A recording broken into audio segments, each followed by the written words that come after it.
Hey, pilot, welcome to Ready for Pushback solo show. Why don't we talk about airline assessment tests? It all started as a spark. Maybe it was the sound of jets racing across the sky, or the feeling of your heart racing as you watch a crop duster flying low and slow. Even then, you knew you were meant to fly. For pilots, it's more than just a job. It's a calling.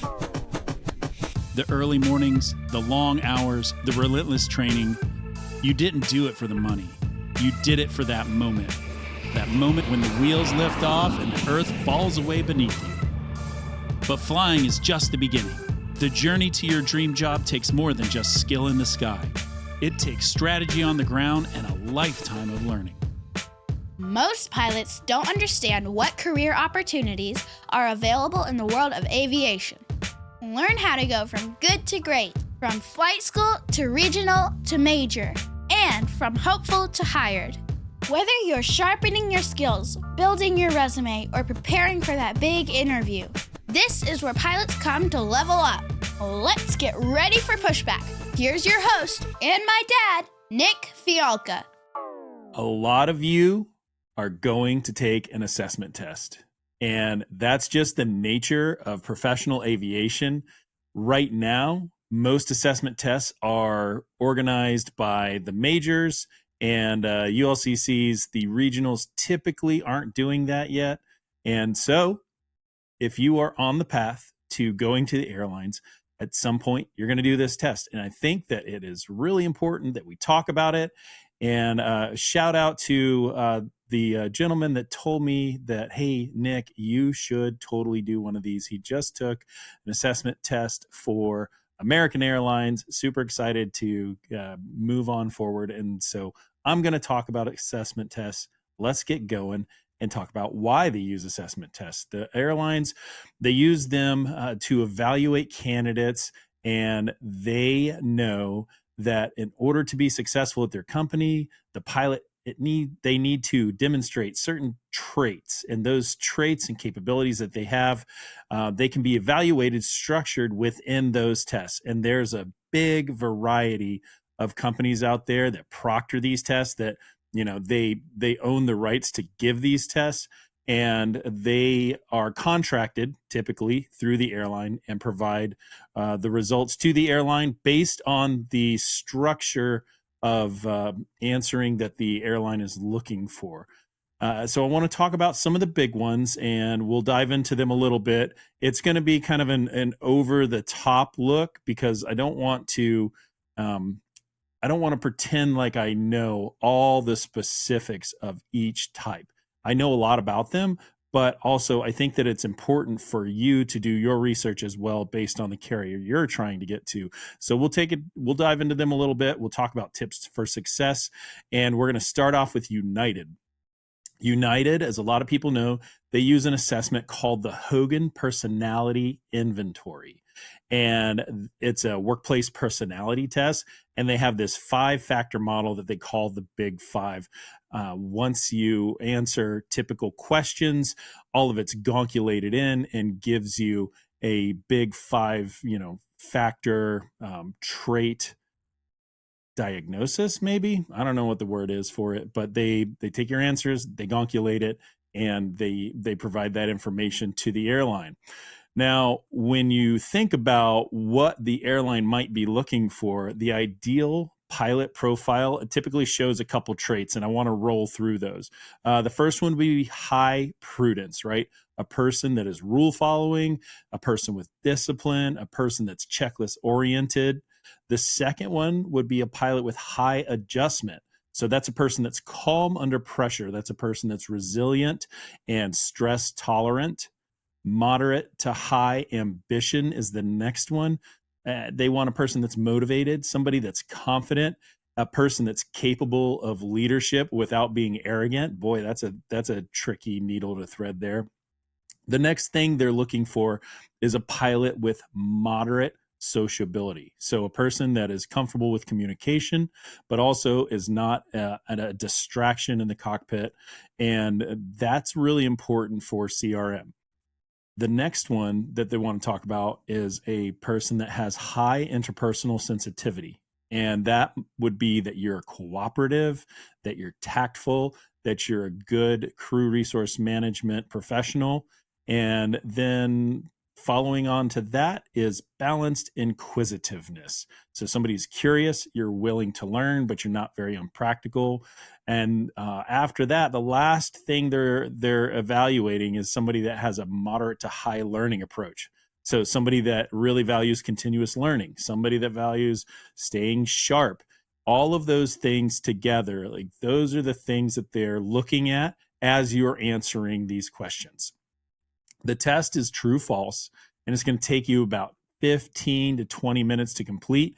And after that, they're going to have all of that information, and they're going to be able to evaluate what kind of pilot you are and how successful you're going to be at that company. Now, moving on from United, Delta uses a couple different tests, and they started out when you get an invite. Before you get an invite to interview, you have to pass the first test. So it's a mix of personality tests and gamified skills testing, and it's proctored by a company called AON. And this test, a lot of people might have heard of it by its former name. The former company was called CUT-E, CUT-E. Some people call it the CUTE, some people call it the cutie test, whatever. That's the background of what that test is. There's a lot of different variations available by AON. They do tons and tons of different testing, and the ones that are specific to Delta, it's widely available on the internet. I like the website pilottest.com, PILOTEST.com. It's a French website, and it's got some good gaming resources to help you prepare, but it doesn't cover everything. So make sure you're doing your due diligence. One portion of the test is a personality portion. It's really similar to the Hogan at United. Just make sure you do a good recon on the internet and get a solid handle on what tests you're going to be doing, and find some good posts on Reddit out there. There's a lot of good stuff on Reddit. Just remember, though, ignore the trolls. Lots of negativity out there on Reddit. Now, Delta, once you get the invite to interview and you show up for interview day, they do a deeper dive into your personality. And this is another test, another personality test. It's called the MMPI. And the MMPI, bear with me, the MMPI stands for the Minnesota Multifaceted Personality Inventory. It's about 600 true-false questions, and it dives deep into your history, including your background, your personal life, how you were raised, how you feel about your family. It even goes into like questions about your sex life. It is a really, really, really long test. The key here is to be yourself, to answer honestly, don't try to game the answers, and be consistent. These are all things they're going to tell you before you take the assessment, but do make sure that you are doing that, right? Honestly, don't game the answers. Be consistent. Make sure you are yourself, and that's all you can really do because it's 600 questions. And one important thing, my biggest pro tip I can give you is go to the bathroom before you take the test. It lasts about an hour, maybe more depending on it. And if you answer too far one way or too far another way, they may ask you to take it a second time. So this could be a really, really long, exhausting day. But you got to do it. So that's what Delta does, the MMPI and the AON CUT-E tests. Let's move to American now. American runs the assessment similar to the CUT-E test. The test is sent to you after you finish your application. You submit your application, boom, you get an email, hey, take this assessment test. It's got games, it's got a little math, so have fun with it. I'm not a math kind of guy, and it's always tricky for me. And so that's the first part of what they do. The second part is after you're selected as a potential candidate, they're going to send you a personality assessment. And I'm told that that is mostly used to gather data, and it's not really a discriminator right now, at least, for them to call you for an interview. Sometime they might institute that, but currently they're using that to look at you, to gauge how you're going to perform, and give you some good insight. It's all part of the bigger package. So that's American. Another airline that is using personality tests is Frontier. Frontier is currently using a test. It's called the OutMatch assessment, and it's a mix of personality questions and then some cognitive questions. So we've talked a lot about the personality stuff, but the cognitive questions they do leans towards a lot of like pattern identification, choosing the next appropriate thing, what's the right digit, where do the circles go, that kind of stuff. And you can see examples out there on the old YouTubes and on the internet. And so that is what Frontier does. And I think those are probably the 4 companies that move to the front of my mind about what the tests are.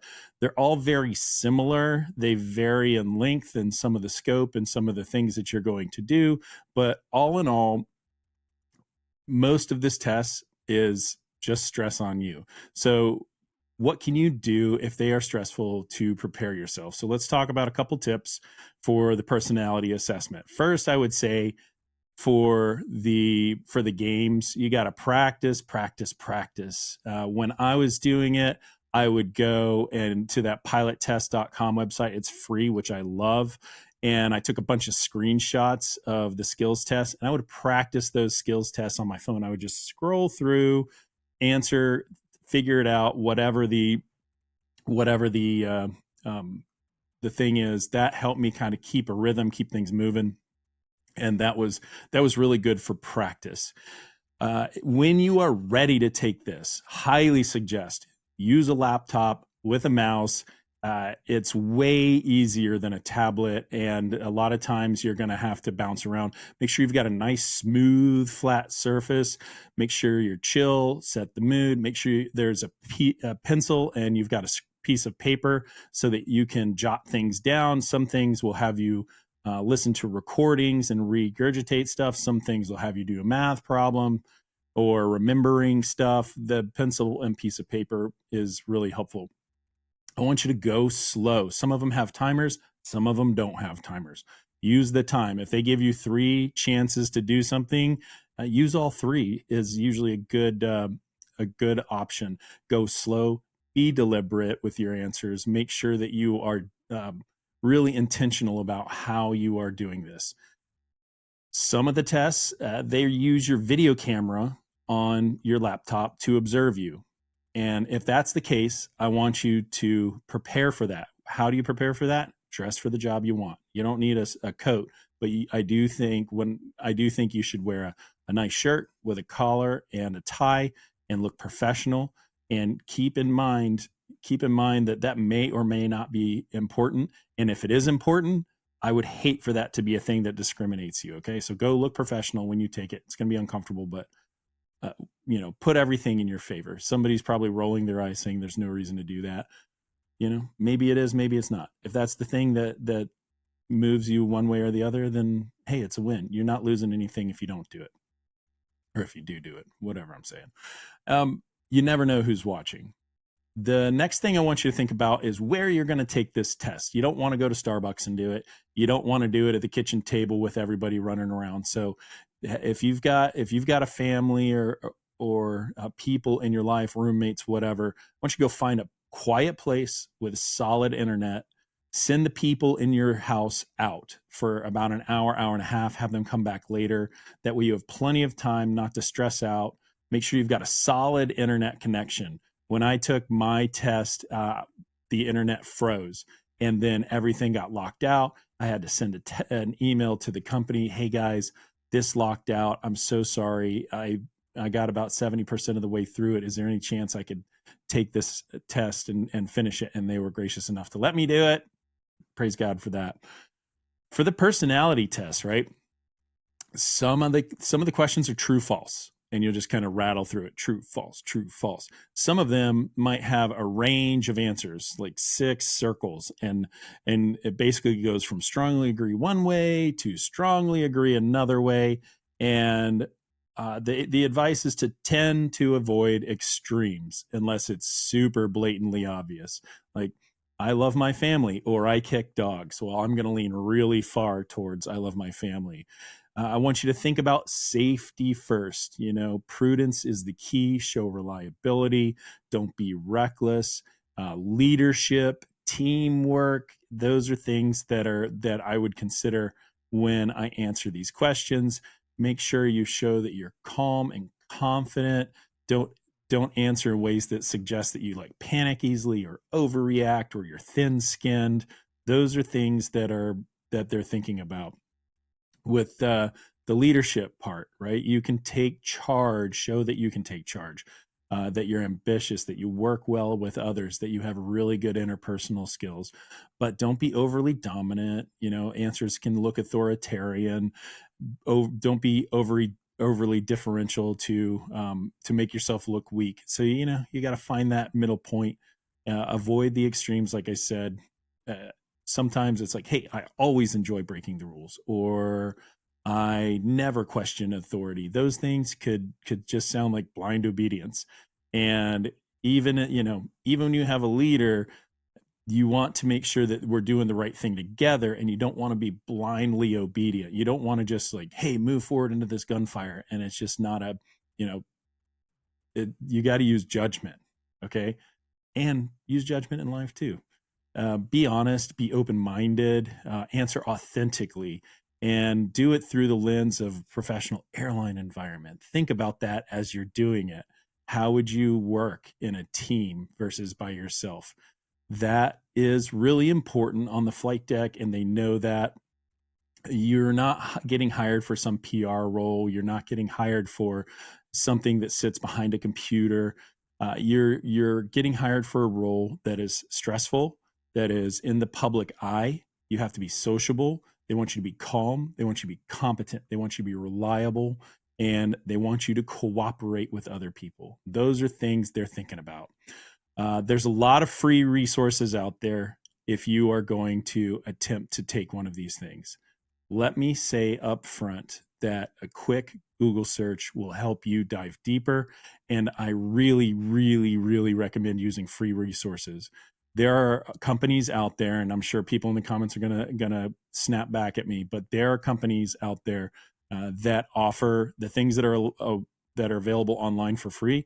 They offer that for pay, and I don't like. They used to be relevant like 10 years ago when it was a 2-day interview, but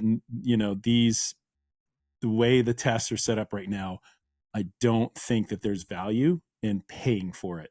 However, you need to choose that for yourself. Okay, so it's just not a service I think is important. You can save your money and just do something else.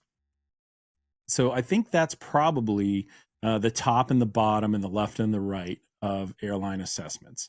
They can be tricky, they can be stressful, but I do think that with a little bit of research and a little bit of focus, that you can be successful at them. So take this information, share it with a friend. If you know somebody that gets the assessment, have them listen to it or watch this show. If you've enjoyed it, like and subscribe, all the things, leave a review. I'm super stoked you're here, and I think that's all I've got to say. All right, pilots, that's the episode. I hope you've really enjoyed it. But before you go, do me a quick favor, subscribe to my show, and leave me a review. Give me a 1-star review if it was totally worthless. Give me a 5-star review if it was the most amazing thing you've ever heard. I want to hear from you. So if you can give me a review, subscribe to the podcast, make yourself a little bit better, I will be happy. You'll be happy. We'll keep crushing. I cannot wait to see you on the next episode. This podcast is for informational and entertainment purposes only. The views expressed are those of the hosts and guests and do not constitute professional advice. The producers and sponsors make no representations or warranties regarding the accuracy, completeness, or applicability of the content.